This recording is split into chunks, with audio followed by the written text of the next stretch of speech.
2024년 3월 15일 금요일 오후 2시 45분 서울 종로구 인사동 한복판에 자리한 꽃시장에는 봄 기운이 완연했습니다. 벚꽃이 막 피기 시작한 거리에는 관광객들과 연인들이 오가며 활기찬 모습을 보였죠. 30년째 이곳에서 미영꽃집을 운영하는 박미영 사장은 오늘도 어김없이 가게 앞 진열대를 정리하고 있었습니다. 튤립, 장미, 카네이션, 거베라. 각양각색의 꽃들이 봄 햇살 아래 화사하게 빛나고 있었어요. 미영은 이 일을 시작한 지 30년이 되었지만 여전히 꽃을 다룰 때만큼은 설렘을 느꼈습니다. 특히 손님들이 꽃을 받고 환하게 웃을 때의 그 표정을 보면 이 일을 선택하길 잘했다는 생각이 들곤 했어요. 하지만 최근 며칠 동안 미영의 마음은 무겁기만 했습니다. 바로 3일 전부터 나타나기 시작한 이상한 손님 때문이었어요. 낡은 작업복에 해진 운동화를 신은 70대 할아버지. 구부정한 허리에 깊은 주름이 패인 얼굴, 그리고 떨리는 손. 언뜻 보기에는 생활이 넉넉하지 않아 보이는 평범한 노인이었습니다.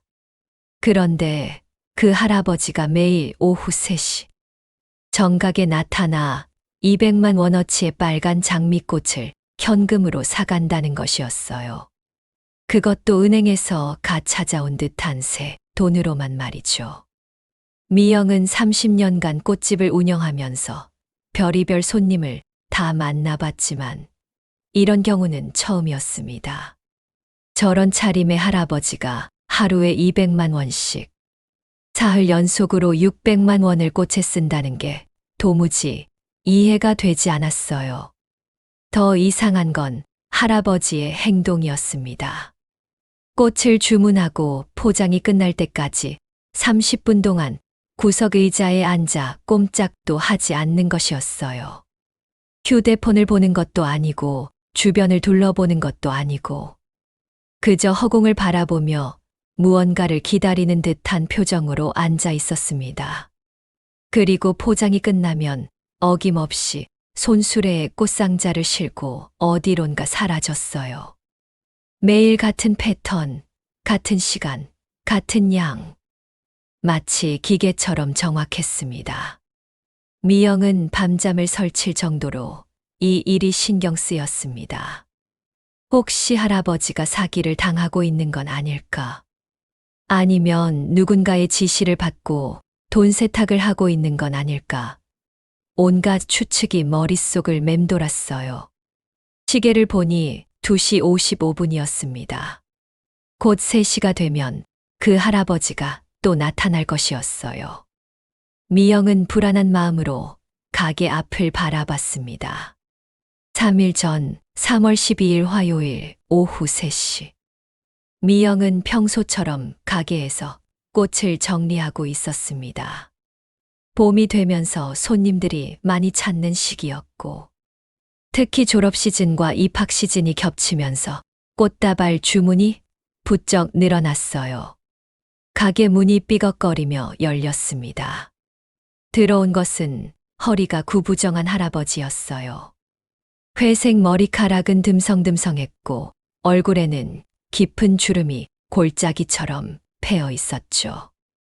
낡아 빠진 검은색 작업복에는 여기저기 기름때가 묻어 있었고 발끝이 다해진 운동화에서는 양말이 살짝 비쳐 나왔습니다.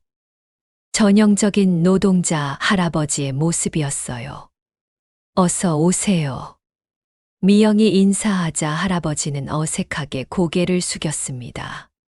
그리고는 가게 안을 천천히 둘러보더니 진열된 꽃들을 하나하나 살펴봤어요. 저기, 장미가 있나요? 목소리는 작고 가늘었지만 분명했습니다. 미영은 고개를 끄덕이며 진열대 쪽으로 안내했어요. 네, 여기 있습니다. 빨간 장미, 흰 장미, 분홍 장미 다 있어요. 어떤 걸로 드릴까요? 할아버지는 잠시 망설이는 듯 하더니 낡은 갈색 지갑을 꺼냈습니다. 지갑은 여러 번 접었다. 편 흔적이 역력했고 가죽은 바스러져 가고 있었어요. 빨간 장미로 천송이 주세요. 순간 미영의 귀를 의심했습니다. 천송이라고 했나? 설마 잘못 들은 게 아닐까? 죄송한데요. 몇 송이라고 하셨나요? 천송이요.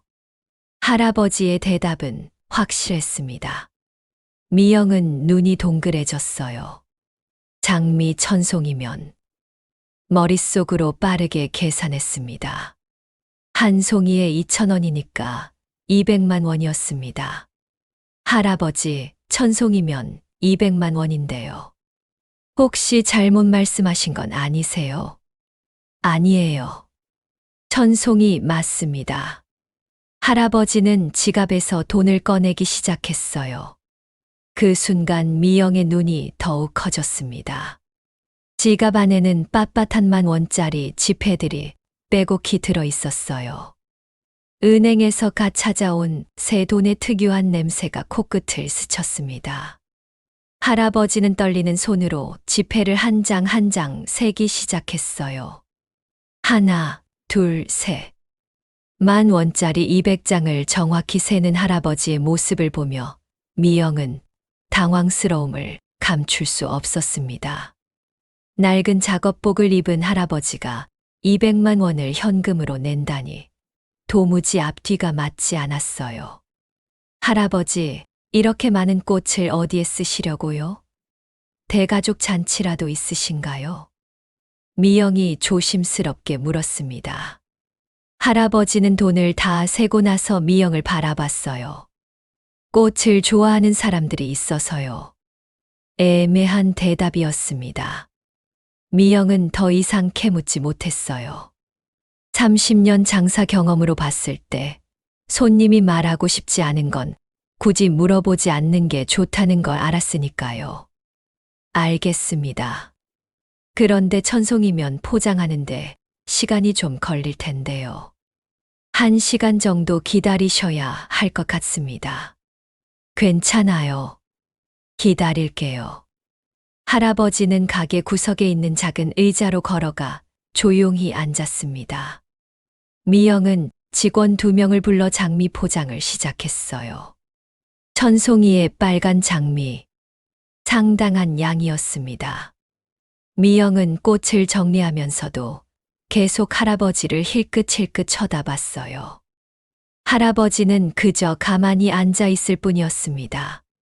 창밖을 내다보는 것도 아니고 휴대폰을 보는 것도 아니고 그냥 정면을 응시한 채 꼼짝도 하지 않았어요. 마치 오래된 사진 속 인물처럼 정지해 있었습니다. 포장하는 동안 미영의 머릿속은 복잡했습니다.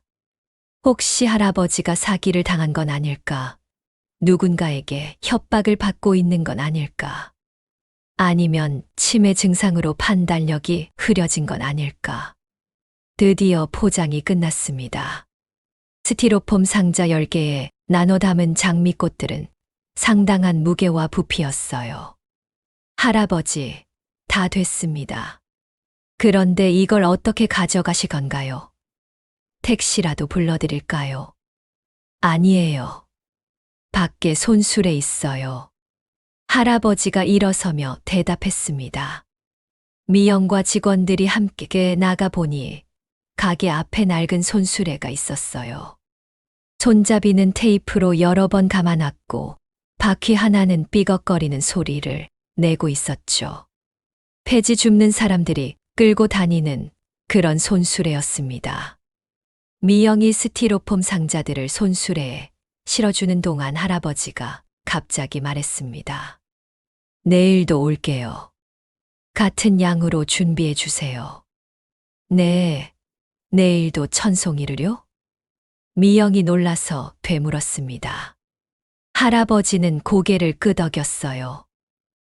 네, 매일 올 테니까 잘 부탁합니다. 그 말을 남기고 할아버지는 손수레 손잡이를 잡았습니다. 구부정한 허리를 더욱 굽히며 무거운 손수레를 끌기 시작했어요. 삐걱거리는 바퀴 소리가 멀어져 가는 모습을 보며 미영은 멍하니 서 있었습니다. 뭔가 이상했어요.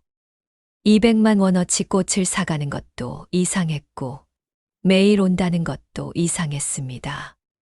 사장님, 저 할아버지 정말 이상하지 않아요? 젊은 직원 수진이가 어리둥절한 표정으로 말했습니다. 그러게 말이야. 200만 원을 현금으로 그냥 내시다니. 미영은 고개를 저으며 한숨을 내쉬었어요. 설마 불법적인 일은 아니겠죠? 요즘 돈 세탁이니 뭐니 하는 것도 많잖아요. 수진이가 걱정스럽게 말했습니다. 미영도 같은 생각을 하고 있었지만 일단은 지켜보기로 했어요. 그날 밤 미영은 집에 돌아가서도 할아버지 생각을 떨쳐낼 수 없었습니다. 남편에게 오늘 있었던 일을 이야기하자 남편도 이상하다며 고개를 갸우뚱했어요. 낡은 옷에 해진 신발 신은 할아버지가 200만 원어치 꽃을 샀다고. 그것도 현금으로? 새 돈으로? 응. 은행에서 막 찾아온 것처럼 빳빳한 10,000원짜리였어. 이상하네. 혹시 누가 시킨 건 아닐까? 할아버지를 이용해서 뭔가 하려는 사람이 있는 건 아닐까? 남편의 말에 미영은 더욱 걱정이 되었습니다. 내일 할아버지가 정말로 또 온다면 좀 더 자세히 살펴봐야겠다고 생각했어요. 다음 날인 3월 13일 수요일, 미영은 평소보다 일찍 가게에 나갔습니다. 어제 그 할아버지가 정말로 올지 궁금했던 것이죠. 오전 내내 평소와 다름없는 하루였습니다. 단골 손님들이 와서 꽃을 사가고 젊은 연인들이 꽃다발을 주문하고 어머니들이 아이 졸업식용 꽃다발을 맞춰가는 일상적인 모습이었어요. 하지만 오후 2시가 가까워 오자 미영의 시선은 자꾸만 시계로 향했습니다. 수진이도 같은 마음이었는지 계속 가게 밖을 내다봤어요. 사장님, 정말 오실까요? 글쎄, 왔다 갔다 하는 분들도 있으니까. 미영은 대답했지만 속으로는 할아버지가 올 것 같다는 확신이 있었어요. 어제 할아버지의 눈빛에서 뭔가 절박함 같은 것을 느꼈거든요. 정확히 오후 3시. 어제와 똑같은 시간에 가게 문이 열렸습니다. 어제 그 할아버지였어요. 오늘도 같은 낡은 작업복을 입고 같은 해진 운동화를 신고 있었죠. 미영은 속으로 놀랐습니다. 정말로 왔다고? 그것도 정확히 같은 시간에? 어서 오세요, 할아버지. 미영이 인사하자 할아버지는 살짝 고개를 숙여 인사했습니다. 그리고는 곧바로 본론으로 들어갔어요. 어제와 같은 걸로 주세요. 빨간 장미 1,000송이. 역시나였습니다. 할아버지는 또다시 낡은 지갑을 꺼냈어요. 이번에도 빳빳한 새 돈이었습니다. 10,000원짜리 200장을 정확히 세어 건네는 할아버지를 보며 미영은 더욱 궁금해졌어요. 도대체 이 돈이 어디서 나오는 걸까? 할아버지 실례지만 이렇게 많은 꽃을 어디에 쓰시는지 여쭤봐도 될까요? 혹시 꽃집이라도 하세요? 미영이 조심스럽게 물었습니다. 할아버지는 잠시 침묵하더니 짧게 대답했어요. 아니에요. 그냥 필요한 곳이 있어서요. 여전히 애매한 대답이었습니다. 미영은 더 이상 묻지 않고 꽃 포장을 시작했어요. 하지만 마음 한구석에서는 의심이 점점 커져갔습니다. 저런 차림의 할아버지가 어디서 그런 돈을 구하는 걸까? 매일 200만 원씩 쓴다면 한 달에 6천만 원이 넘는 돈인데 정말로 괜찮은 걸까? 미영은 꽃을 포장하면서도 계속 할아버지를 관찰했습니다. 할아버지는 어제처럼 구석 의자에 앉아 있었어요. 표정 하나 바뀌지 않고 꼼짝도 하지 않고 마치 돌부처럼 가만히 앉아 있었습니다. 어떤 감정도 읽을 수 없는 무표정한 얼굴이었죠. 그 모습이 오히려 더 이상하고 불안하게 느껴졌습니다. 보통 사람이라면 주변을 둘러본다든지 휴대폰을 본다든지 뭔가 할 텐데 할아버지는 정말로 조각상처럼 가만히 있었어요. 1시간 후 포장이 끝났습니다. 할아버지는 어제와 똑같이 손수레에 상자들을 실었어요. 그리고는 똑같은 말을 했습니다. 내일도 올게요. 그렇게 할아버지는 삐걱거리는 손수레를 끌고 사라졌습니다. 미영과 수진이는 그 뒷모습을 바라보며 말없이 서 있었어요. 사장님, 정말 이상해요. 뭔가 숨기는 게 있는 것 같아요.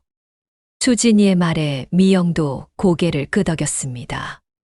셋째 날인 3월 14일 목요일. 이제는 패턴이 보였습니다. 정확히 오후 3시에 나타나서 같은 양을 주문하고 200만 원을 현금으로 지불하고 손수레에 싣고 떠나는 일이 반복되었어요. 사흘 동안 할아버지가 쓴 돈만 600만 원이었습니다. 미영은 점점 불안해졌어요. 수진아, 저 할아버지 어디로 가는지 한번 보고 올래? 미영이 수진에게 말했습니다. 수진이는 고개를 끄덕이고 할아버지를 조심스럽게 따라 나섰어요. 30분 후 수진이가 돌아왔습니다. 얼굴에는 당황스러운 표정이 가득했어요. 사장님, 정말 이상해요. 뭐가? 할아버지가 혼자 사는 것 같은 작은 집에 사세요. 그런데 마당에 엄청나게 큰 냉동고가 3대나 있어요. 미영의 눈이 커졌습니다. 냉동고가 3대나? 네. 집은 정말 작고 낡은데 냉동고는 새 것 같고 엄청 커요. 업소용 냉동고 같았어요. 미영은 이해할 수 없었어요. 그런 작은 집에 왜 그렇게 큰 냉동고가 필요한 걸까? 그리고 더 이상한 건 할아버지가 냉동고에 꽃상자들을 넣더라고요.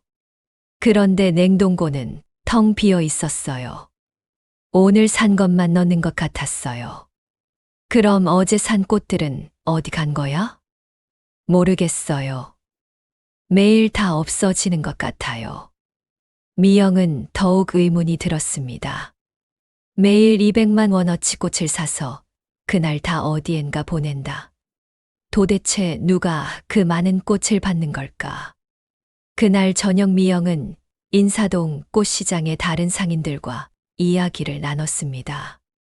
옆 가게 김 사장, 건너편 이 사장, 그리고 과일 가게 박 사장까지 모두 모여서 할아버지 이야기를 했어요. 정말 매일 200만 원씩. 김 사장이 놀라서 물었습니다. 네. 벌써 사흘째예요. 600만 원 넘게 꽃을 사갔어요. 그게 말이 되나? 혼자 사는 할아버지가. 이 사장도 고개를 저었습니다. 혹시 보이스피싱 당한 건 아닐까? 요즘 노인분들 상대로 그런 사기가 많다던데. 박 사장이 걱정스럽게 말했습니다. 근데 보이스피싱 당한 사람이 매일 이렇게 나와서 꽃을 살까? 김 사장이 의문을 제기했습니다. 그것도 그렇네. 뭔가 다른 이유가 있을 것 같은데. 미영도 고개를 끄덕였어요. 상인들은 한참을 의논했지만 명확한 답을 찾을 수 없었습니다.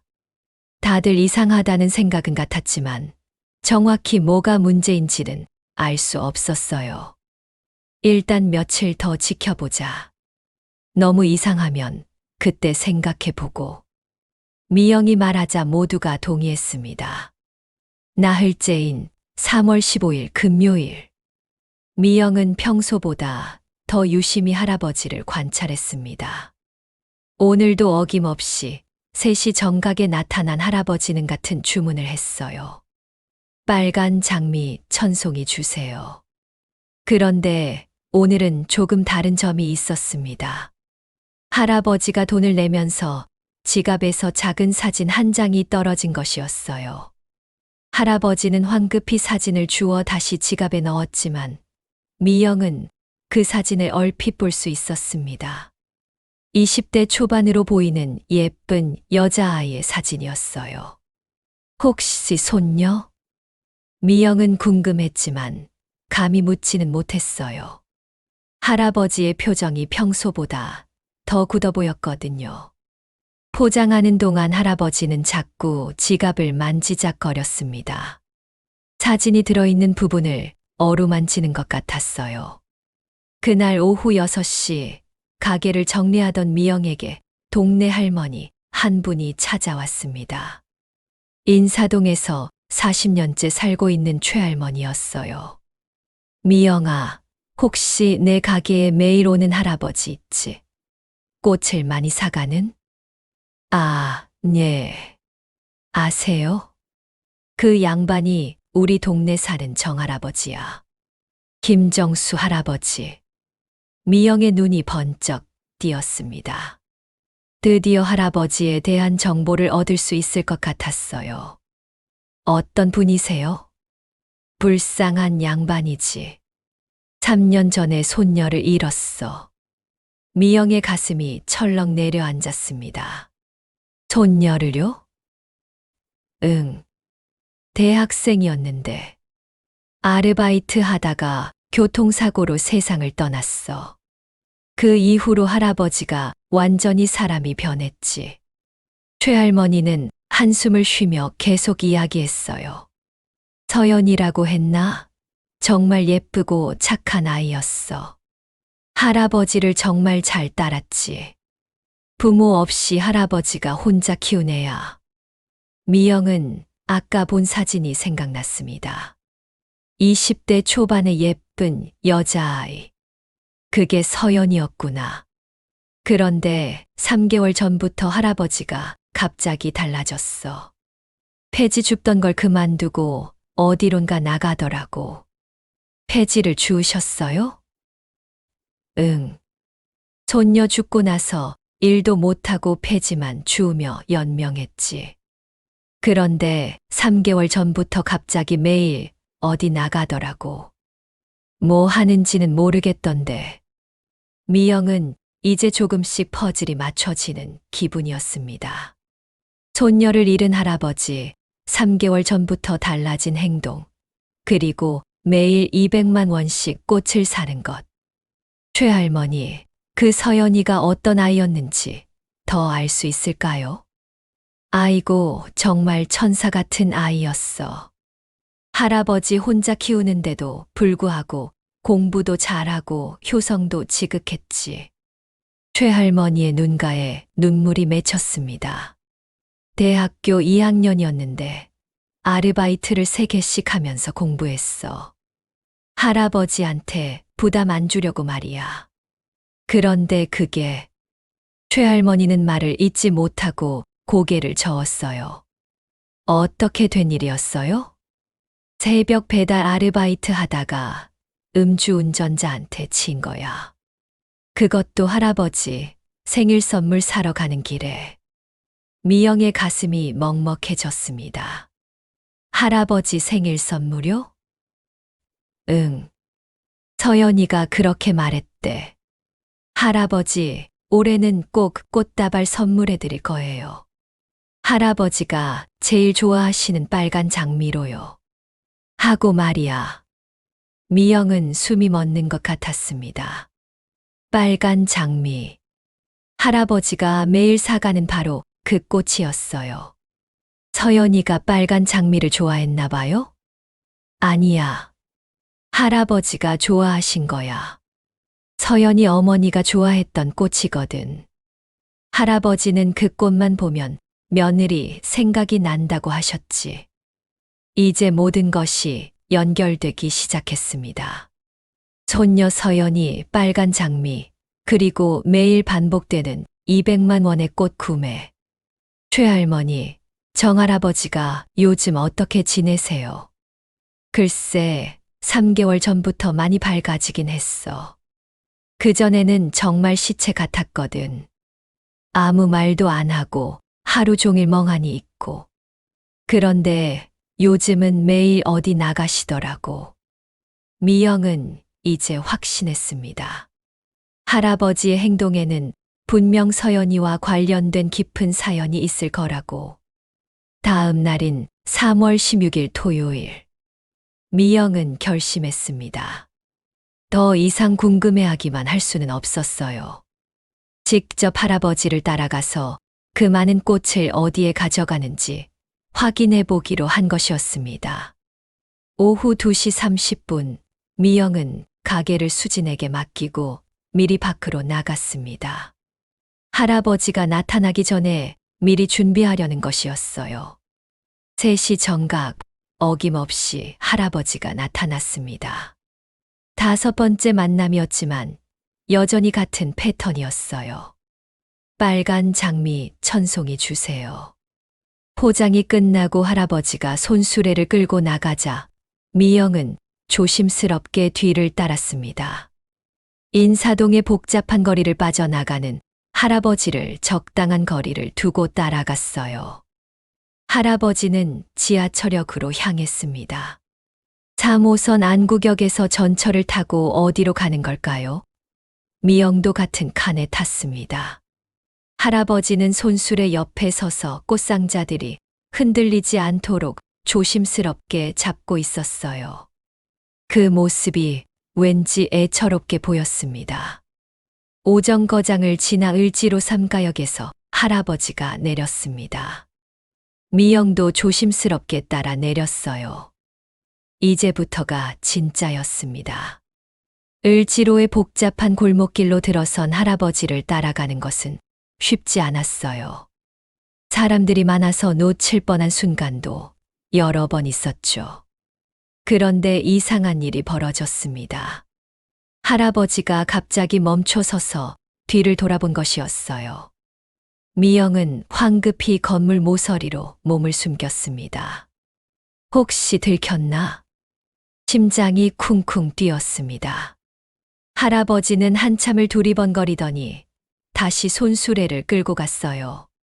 하지만 이전보다 더 조심스럽게 주변을 살피며 가는 것 같았습니다. 미영은 더욱 조심스럽게 따라갔어요. 할아버지가 향한 곳은 을지로 뒤편의 오래된 주택가였습니다. 할아버지가 도착한 곳은 낡은 단독주택이었습니다. 2층짜리 작은 집이었는데 외관으로 봐서는 상당히 오래되어 보였어요. 그런데 미영이 놀란 것은 그 집의 마당이었습니다. 작은 마당에 거대한 업소용 냉동고 3대가 나란히 놓여 있었어요. 집의 크기에 비하면 너무나 큰 냉동고들이었습니다. 할아버지는 손수레에서 꽃상자들을 하나씩 내리기 시작했어요. 그리고 냉동고를 열었습니다. 미영은 담장 너머로 조심스럽게 지켜봤어요. 냉동고 안은 텅 비어 있었습니다.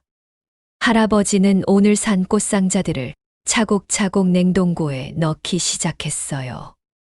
어제 산 꽃들은 어디 간 거지? 미영은 눈을 크게 떴습니다.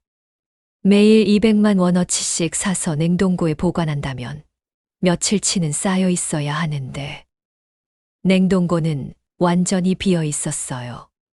그것은 곧 매일 그날 산 꽃들이 그날 다 어디론가 가고 있다는 뜻이었습니다. 도대체 누가 그 많은 꽃들을 가져가는 걸까요? 할아버지는 꽃 정리를 마친 후 집 안으로 들어갔습니다. 미영은 좀 더 가까이 가고 싶었지만 들킬 위험이 있어서 그 자리를 떠났어요. 돌아오는 길에 미영의 머릿속은 온통 의문투성이었습니다. 매일 200만 원어치 꽃을 사서 냉동고에 넣는데 그 꽃들이 매일 사라진다. 누가 가져가는 걸까?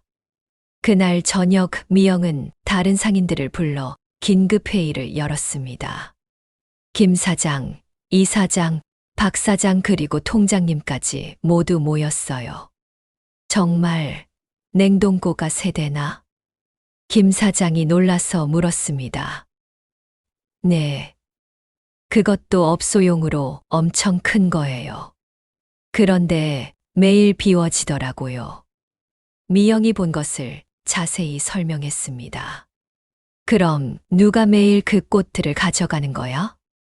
이 사장이 고개를 갸우뚱했어요. 그게 문제예요. 도대체 누가 매일 200만 원어치 꽃을 받아가는 걸까요? 박 사장도 의문을 표했습니다.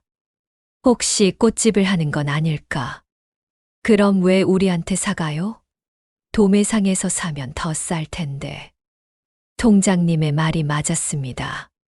그리고 한 가지 더 알아낸 게 있어요. 미영이 어제 최할머니에게서 들은 이야기를 전했습니다. 손녀 서연이의 죽음, 할아버지의 변화, 빨간 장미에 얽힌 사연까지. 그럼 손녀분과 관련이 있는 건가? 그런 것 같아요. 분명히 깊은 사연이 있을 거예요. 상인들은 한참을 고민했습니다. 그럼 우리가 어떻게 해야 하지? 일단 며칠 더 지켜보자. 너무 성급하게 판단하면 안 될 것 같아. 미영의 제안에 모두가 동의했습니다. 3월 18일 월요일. 일주일째 되는 날이었습니다. 할아버지가 지금까지 쓴 돈을 계산해 보니 1,400만 원이 넘었어요. 이날도 할아버지는 어김없이 나타났습니다. 하지만 오늘은 조금 달랐어요. 평소보다 더 피곤해 보였고 손도 더 많이 떨렸습니다. 할아버지, 괜찮으세요? 많이 피곤해 보이시는데. 미영이 걱정스럽게 물었습니다. 할아버지는 고개를 저으며 억지로 웃었어요. 괜찮습니다. 오늘도 같은 걸로 주세요. 포장하는 동안 미영은 유심히 할아버지를 관찰했습니다. 평소보다 더 초조해 보였고 자꾸 시계를 봤어요. 그때 할아버지의 오래된 휴대폰이 울렸습니다. 할아버지는 서둘러 전화를 받았어요. 네, 알겠습니다. 곧 가겠습니다. 짧은 통화였지만 할아버지의 목소리에는 다급함이 묻어났습니다. 아직 안 됐나요? 오늘은 조금 급해서요. 할아버지가 미영을 재촉했어요. 미영은 서둘러 포장을 마쳤습니다. 할아버지는 평소보다 훨씬 빠르게 손수레를 끌고 나갔어요. 뭔가 정해진 시간에 늦을까봐 걱정하는 것 같았습니다. 미영은 궁금함을 참을 수 없었어요.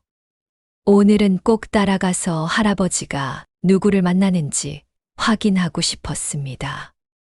미영은 다시 할아버지를 따라 나섰습니다. 오늘도 같은 경로로 을지로 쪽으로 향했어요. 하지만 오늘은 할아버지의 집에서 멈추지 않았습니다. 꽃을 냉동고에 넣은 후 곧바로 다른 곳으로 향했어요. 할아버지가 도착한 곳은 서울역 근처의 노숙자 보호시설이었습니다. 희망의 집이라는 간판이 걸린 3층 건물이었어요. 미영은 눈을 크게 떴습니다. 혹시 할아버지가 그 많은 꽃들을 이곳에 가져다 주는 걸까? 잠시 후 보호시설에서 젊은 사회복지사 한 명이 나왔습니다. 할아버지와 반갑게 인사를 나누는 모습이 보였어요. 정할아버지, 오늘도 오셨네요. 아이들이 얼마나 기다렸는지 몰라요. 죄송합니다. 조금 늦었네요. 괜찮아요. 이미 차량이 준비되어 있어요. 사회복지사는 작은 화물차를 가리켰습니다. 곧이어 차에서 몇 명의 보호시설 직원들이 내려 할아버지의 집으로 향했어요. 미영은 숨죽이며 지켜봤습니다. 직원들이 냉동고에서 꽃상자들을 모두 꺼내 화물차에 실었어요. 그럼 매일 이렇게 가져가는구나. 미영은 이제야 퍼즐의 한 조각을 맞출 수 있었습니다. 할아버지는 매일 꽃을 사서 보호시설에 기부하고 있었던 것이었어요. 하지만 여전히 의문은 남았습니다. 왜 하필 꽃일까? 그리고 그 많은 돈은 어디서 나는 걸까? 다음 날인 3월 19일, 미영은 더 확실한 증거를 얻기 위해 희망의 집을 직접 찾아갔습니다. 보호시설의 김 소장을 만날 수 있었어요. 40대 중반의 온화한 인상의 여성이었습니다. 혹시 정정수 할아버지 아세요? 아, 정할아버지요. 저희에게 천사 같은 분이세요. 김 소장의 얼굴이 환해졌습니다. 어떤 분이신가요? 3개월 전부터 저희 시설에 매일 꽃을 보내주고 계세요. 그것도 엄청난 양을요. 미영의 추측이 맞았습니다. 매일요? 네. 처음에는 저희도 놀랐어요. 이런 고급 꽃들을 이렇게 많이 보내주시다니. 아이들이 얼마나 좋아하는지 몰라요. 김 소장은 시설 안을 안내해 주었습니다. 복도와 방마다 아름다운 꽃들이 장식되어 있었어요. 여기 있는 아이들이 대부분 가정에서 상처를 받고 온 아이들이거든요. 이런 아름다운 꽃을 보면서 세상에 아름다운 것도 있다는 걸 느끼는 것 같아요. 미영의 가슴이 뜨거워졌습니다. 할아버지가 왜 이런 일을 시작하셨는지 아세요? 김 소장이 잠시 망설이다가 입을 열었어요. 사실 처음에는 저희도 의아했어요. 그런데 한 달 전쯤 할아버지가 직접 오셔서 말씀해 주셨어요. 뭐라고요? 돌아가신 손녀분을 위해서라고요. 서연이라는 손녀분이 살아 있었다면 이런 일을 했을 거라고, 대신 해드리는 거라고 하시더라고요. 미영은 코끝이 찡해졌습니다. 더 자세한 이야기를 들을 수 있을까요? 김 소장은 조용한 사무실로 미영을 안내했습니다. 정할아버지가 처음 오신 건 3개월 전이었어요. 김 소장이 차를 따르며 이야기를 시작했습니다. 아무 예고도 없이 갑자기 오셔서 꽃을 기부하고 싶다고 하시더라고요. 처음에는 한두 번으로 생각했는데 매일 오시는 거예요. 매일요? 네. 그것도 어마어마한 양을요. 하루에 200만 원어치씩. 미영은 이미 알고 있었지만 다시 들으니 놀라웠어요. 너무 많아서 저희가 부담스러워했어요. 이유라도 알고 싶어서 할아버지께 여쭤봤거든요. 김 소장의 표정이 숙연해졌습니다. 그때 할아버지가 우시면서 말씀해 주셨어요. 3년 전에 손녀를 잃었다고. 서연이요? 네. 대학생이었는데 아르바이트를 3개씩 하면서 공부했대요. 할아버지한테 부담 안 주려고요. 미영은 최할머니에게서 들은 이야기가 떠올랐어요. 서연이가 어떤 아이였는지 더 들려주세요. 할아버지 말씀으로는 천사 같은 아이였대요. 부모님이 일찍 돌아가셔서 할아버지가 혼자 키우셨는데 한 번도 투정하지 않았다고 해요. 김 소장의 눈가에 눈물이 맺혔습니다.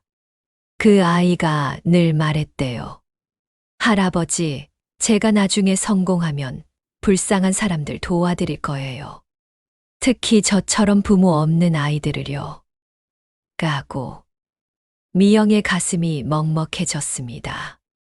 그런데 그 소원을 이루기 전에 세상을 떠났다고요. 새벽 배달 아르바이트를 하다가 교통사고로. 그래서 할아버지가 대신, 네, 손녀의 꿈을 대신 이루어주고 싶다고 하시더라고요. 서연이가 좋아했던 빨간 장미로. 이제 모든 것이 명확해졌습니다. 할아버지는 돌아가신 손녀의 소원을 대신 이루고 있었던 것이었어요. 그런데 그 많은 돈은 어떻게 마련하시는 건가요? 미영이 궁금해하자 김 소장이 망설이는 표정을 지었어요. 사실 저희도 궁금해서 여쭤봤는데 할아버지가 그냥 하늘에서 준 돈이라고만 하시더라고요. 3월 21일 수요일. 열흘째 되는 날이었습니다. 할아버지가 지금까지 쓴 돈은 2천만 원을 넘었어요. 이날 오후 인사동 파출소에서 경찰관 한 명이 꽃시장을 찾아왔습니다. 젊은 순경이었는데 이름표에 이준호라고 적혀 있었어요. 혹시 매일 꽃을 많이 사가시는 할아버지 계신가요? 미영은 가슴이 철렁했습니다. 누군가 신고를 한 것 같았어요. 네, 있긴 한데요. 저희가 제보를 받았거든요.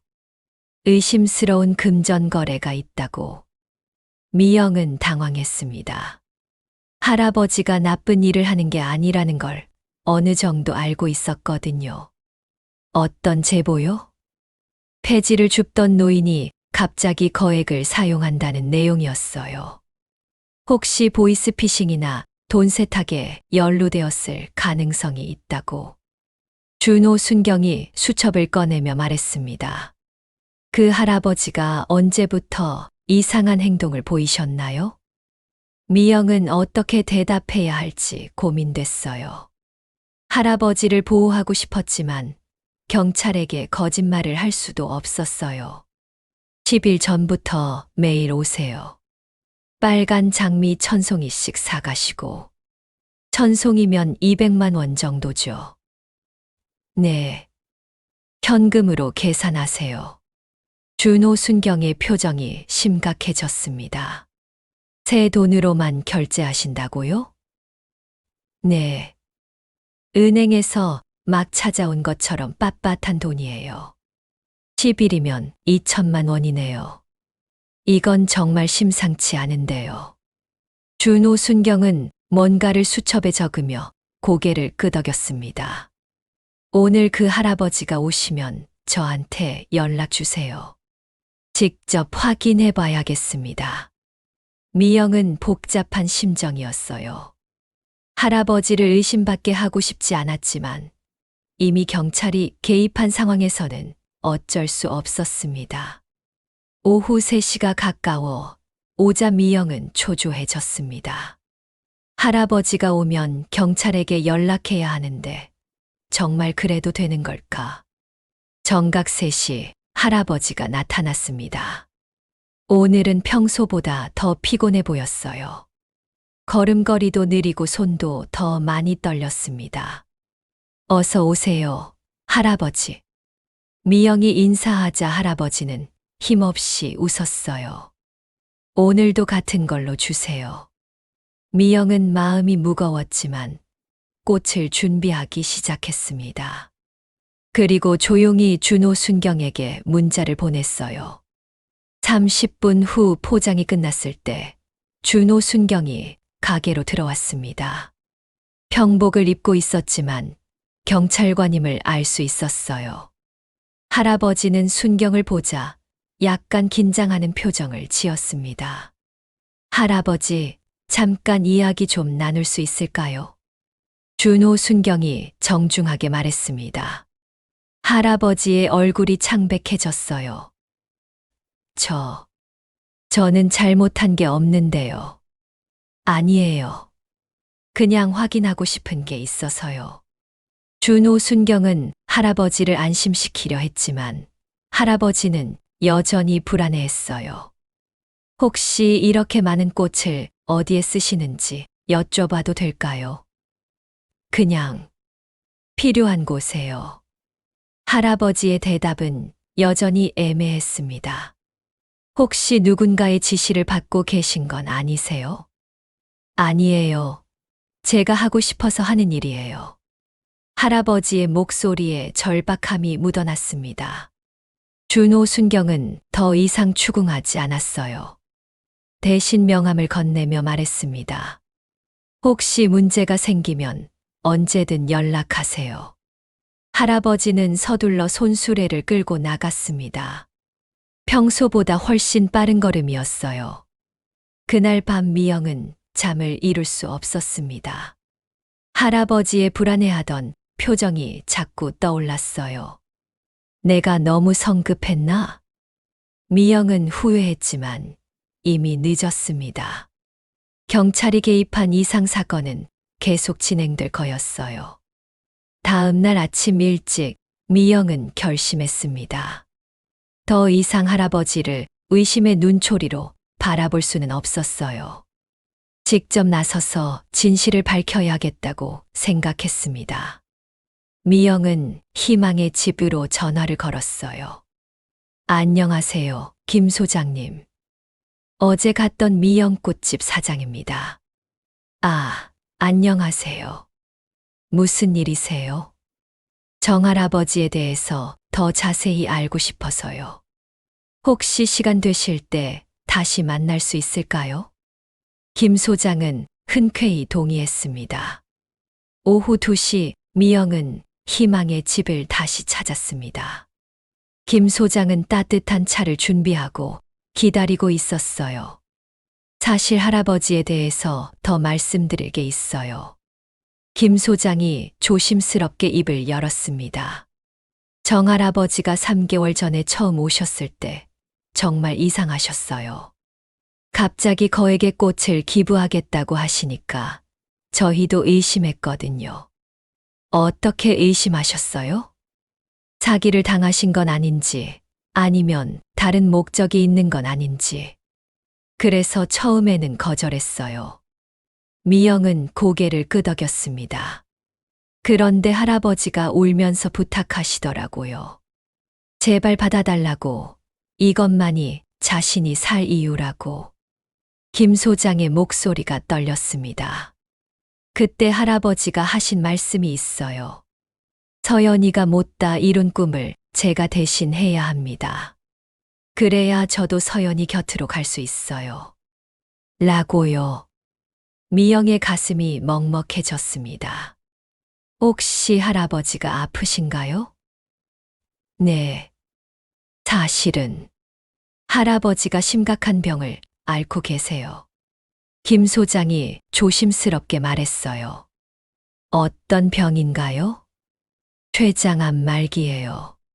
길어야 6개월이라고 하시더라고요. 미영은 숨이 멎는 것 같았습니다. 그래서 할아버지가 그렇게 급하게 하시는 거였어요. 남은 시간에 서연이의 소원을 다 이루어주고 싶으신 거죠. 이제야 모든 것이 이해됐습니다. 할아버지의 절박함, 매일 반복되는 행동, 그리고 점점 지쳐가는 모습까지. 그런데 그 많은 돈은 정말 어디서 나는 건가요? 할아버지가 1달 전에 말씀해 주셨어요. 로또에 당첨되었다고. 로또요? 네. 서연이 생일에 서연이 번호로 산 로또가 1등에 당첨됐다고 해요. 30억이었대요. 미영은 입을 다물 수 없었습니다. 30억이라는 거금이 할아버지에게 있었다니. 그런데 할아버지는 그 돈이 무슨 소용이냐고 하시더라고요. 서연이가 없는데 혼자 뭘 하겠냐고. 김 소장의 눈가에 눈물이 맺혔습니다. 그래서 남은 시간 동안 모든 돈을 서연이 이름으로 기부하고 싶다고 하셨어요. 김 소장님, 혹시 할아버지가 다른 곳에도 기부하시나요? 미영이 물었습니다. 네. 여기 말고도 여러 곳에 하고 계세요. 김 소장이 파일을 꺼내 보여주었어요. 양로원 3곳, 고아원 2곳, 장애인 시설 1곳. 총 7곳에 매일 꽃을 보내주고 계세요. 미영은 눈이 커졌습니다. 그럼 하루에 얼마나 쓰시는 거예요? 대략 1,400만 원 정도요. 저희가 받는 건 그중 200만 원이고요. 미영은 계산해 봤습니다. 하루에 1,400만 원이면 한 달에 4억 2천만 원. 정말 엄청난 금액이었어요. 할아버지가 목표로 하시는 게 있다고 하시더라고요. 목표요? 6개월 안에 30억을 다 기부하시는 것. 그게 서연이에 대한 마지막 선물이라고 하세요. 미영의 가슴이 뜨거워졌습니다. 할아버지는 자신의 남은 생명을 걸고 손녀의 꿈을 이루어주고 있었던 것이었어요. 그런데 최근에 할아버지 상태가 많이 안 좋아지셨어요. 김 소장이 걱정스럽게 말했습니다. 어떡해요? 매일 오시는데 점점 힘들어 하세요. 그래서 저희가 직접 받으러 가겠다고 해도 꼭 본인이 와야 한다고 하세요. 왜 그러실까요? 서연이와의 약속이라고 하세요. 매일 직접 확인해야 한다고. 미영은 할아버지의 마음을 이해할 수 있었어요. 3월 23일 금요일, 미영이 희망의 집에서 돌아온 다음 날, 준호 순경이 다시 꽃집을 찾아왔습니다. 어제 조사를 좀 해봤는데요. 준호 순경이 진지한 표정으로 말했습니다. 정정수 씨에 대한 정보를 확인했어요. 미영은 긴장했습니다. 3년 전까지는 일반적인 생활을 하셨던 것 같아요. 손녀와 함께 살면서 공장에서 일하셨고. 그런데요. 손녀분이 사망한 후 급격히 생활이 어려워지셨어요. 일도 그만두고 폐지 수집으로 생활하셨고. 준호 순경이 수첩을 보며 계속했어요.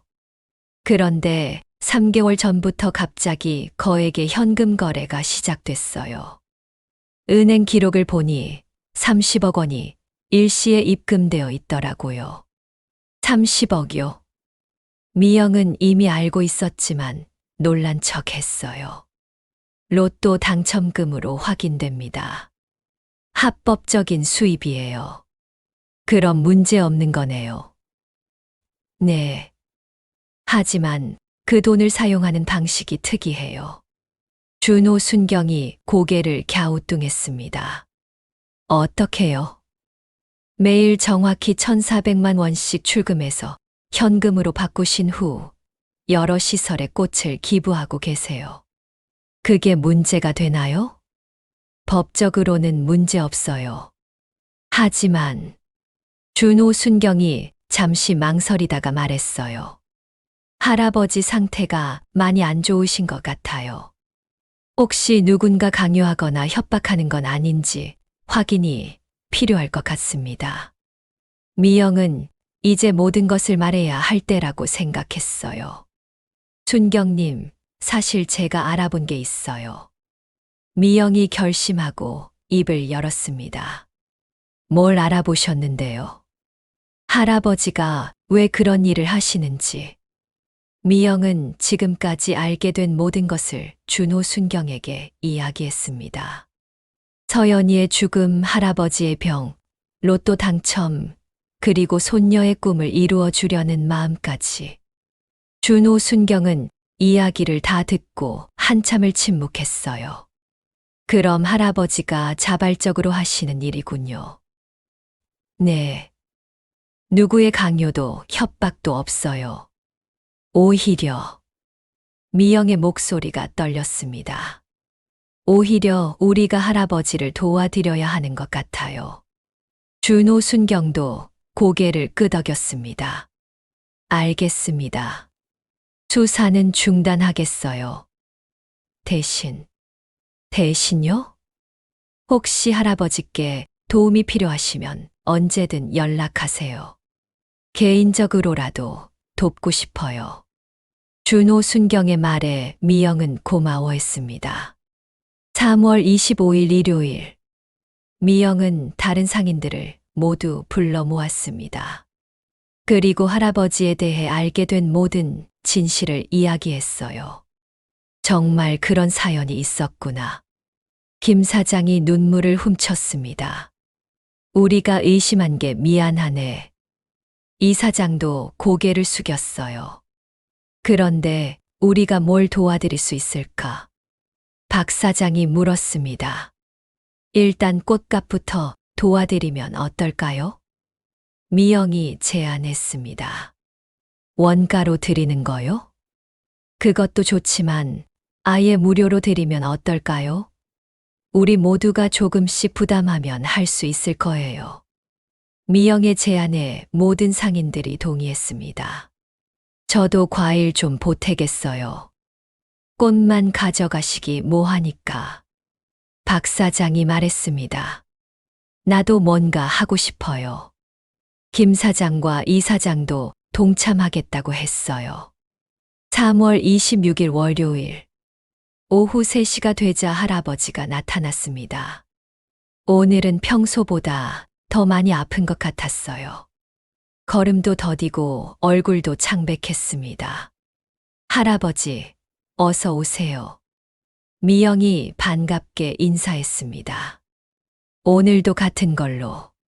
할아버지가 말하려는데 미영이 손을 들어 말렸어요. 할아버지, 저희가 준비한 게 있어요. 뭐요? 할아버지가 의아해하자 미영은 가게 밖으로 안내했습니다. 거기에는 다른 상인들이 모두 모여서 기다리고 있었어요. 할아버지, 저희가 도와드리고 싶어요. 김 사장이 앞으로 나와 말했습니다. 도와준다니. 무슨 말씀이세요? 할아버지께서 하시는 일을 저희도 함께 하고 싶어요. 이 사장이 덧붙였습니다. 할아버지는 당황한 표정이었어요. 저는 제가 할 일이에요. 아니에요, 할아버지. 이제는 우리 모두의 일이에요. 미영이 할아버지의 손을 잡았습니다. 서연이가 원했던 일이잖아요.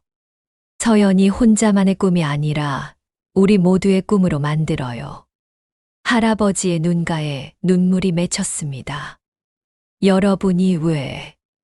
할아버지께서 보여주신 거예요. 진정한 사랑이 뭔지, 나눔이 뭔지.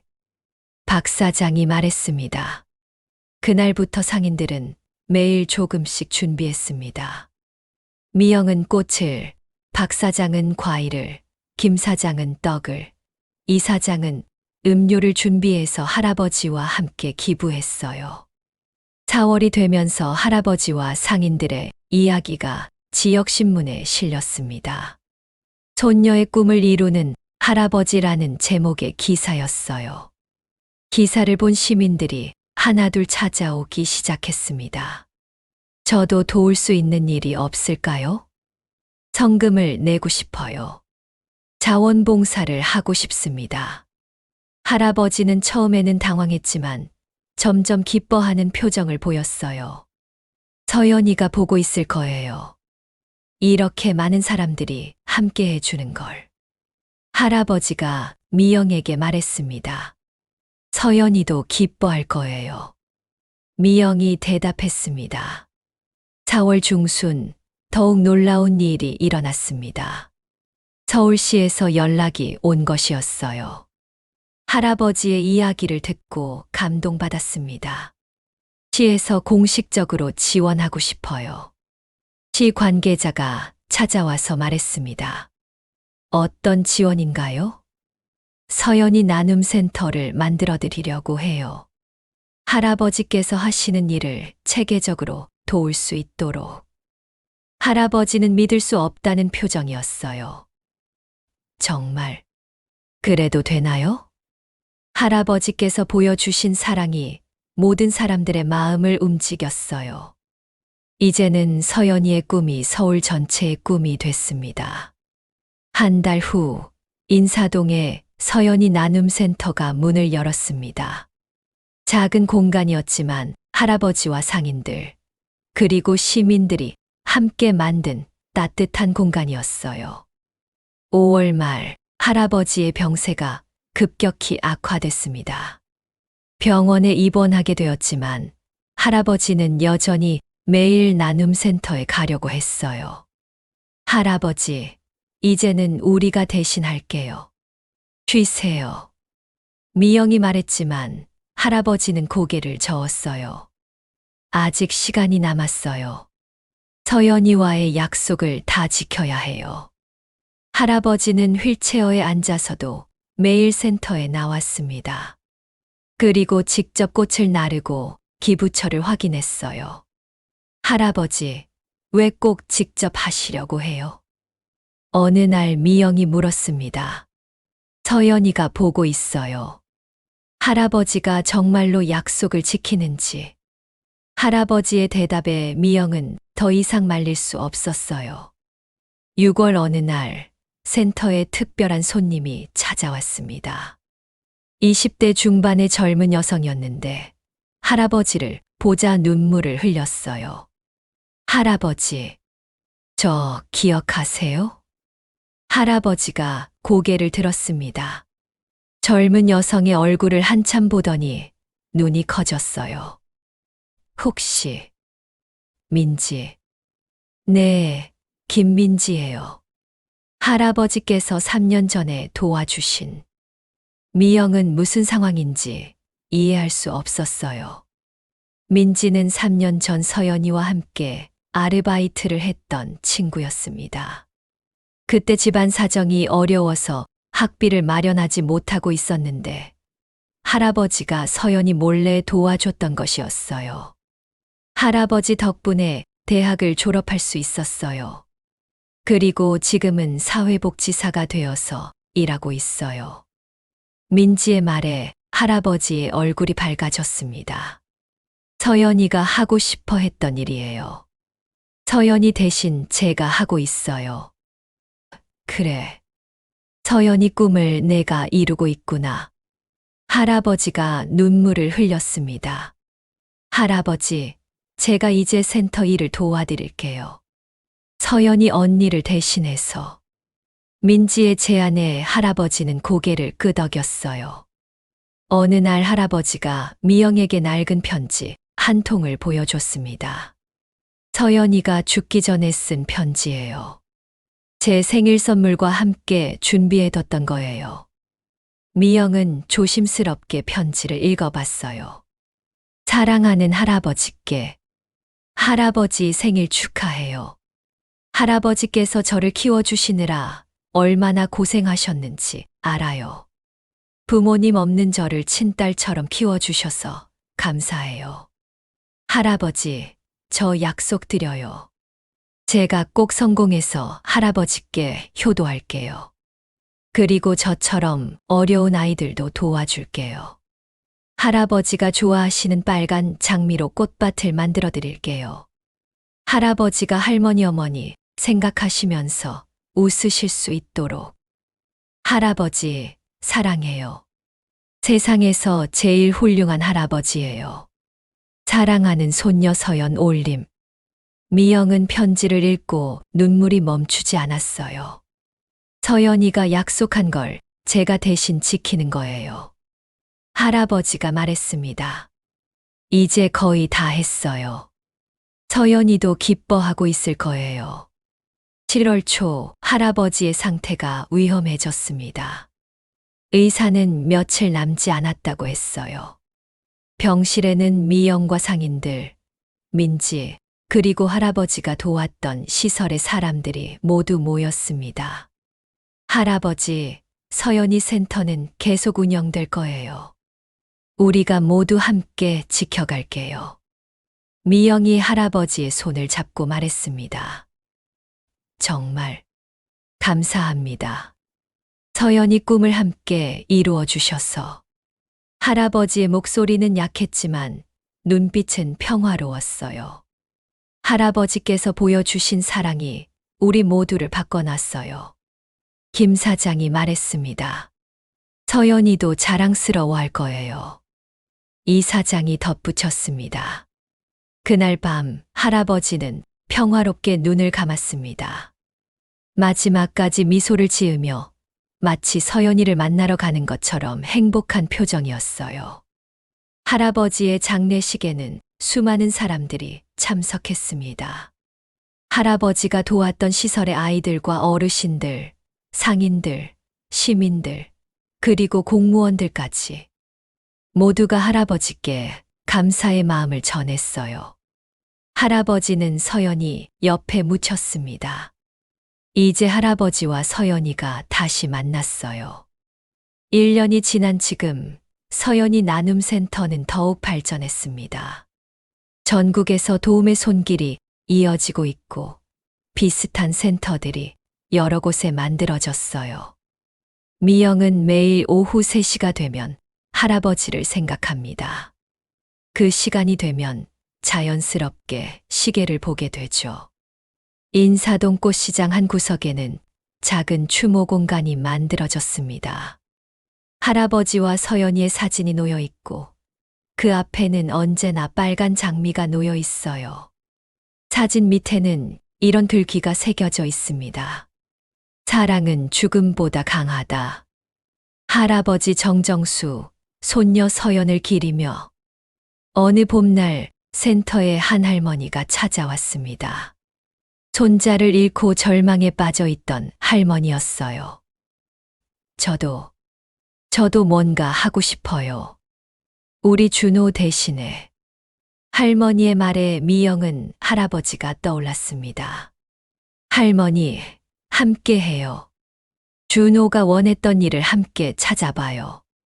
그렇게 새로운 이야기가 시작됐습니다. 할아버지가 보여준 사랑의 씨앗이 새로운 꽃을 피우는 것이었어요. 지금도 서울 곳곳에서는 서연이 나눔이 계속되고 있습니다. 할아버지가 만든 작은 기적이 더 큰 기적을 만들어가고 있어요. 매일 오후 3시 인사동 꽃시장은 여전히 활기찹니다. 그리고 그 한 구석에서 할아버지와 서연이가 웃으며 지켜보고 있는 것 같아요. 미영은 오늘도 빨간 장미를 정리하며 생각합니다. 진정한 사랑은 영원하다고. 그 사랑이 세상을 바꾼다고. 저 멀리 하늘에서는 할아버지와 서연이가 함께 웃고 있을 것입니다. 그들이 약속했던 꽃밭이 이제는 온 세상에 펼쳐졌으니까요. 할아버지, 약속 지키셨어요. 어느 날 밤 꿈에서 서연이가 말했습니다. 서연아, 미안하다. 늦었지? 아니에요. 완벽한 타이밍이었어요. 이제 온 세상이 우리 꽃밭이에요. 할아버지와 서연이는 웃으며 손을 잡았습니다. 그 웃음 소리가 바람을 타고 땅 위로 내려와 사람들의 마음에 닿았어요. 그리고 새로운 사랑의 씨앗을 심었습니다.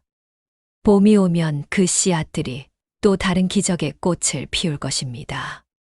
할아버지와 서연이의 약속처럼 사랑은 영원히 계속될 테니까요.